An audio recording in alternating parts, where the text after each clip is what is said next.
حضرت انس رضی اللہ تعالیٰ عنہ سے روایت فرماتی ہیں کہ جب رمضان کا مہینہ آیا تو میرے آقا نے فرمایا کہ رمضان المبارک کا مہینہ آ گیا ہے، اس میں ایک رات ہے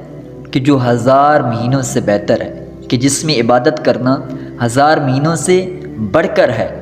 اس کے بعد میرے آقا نے فرمایا کہ جو شخص اس رات میں عبادت سے محروم رہا گویا کہ وہ اصل میں محروم رہا ہے، اور اس رات میں عبادت کرنے سے وہی محروم ہوتا ہے کہ جو بالکل محروم ہے۔ اس کی بڑی فضیلت ہے شب قدر کی۔ میرے آقا نے فرمایا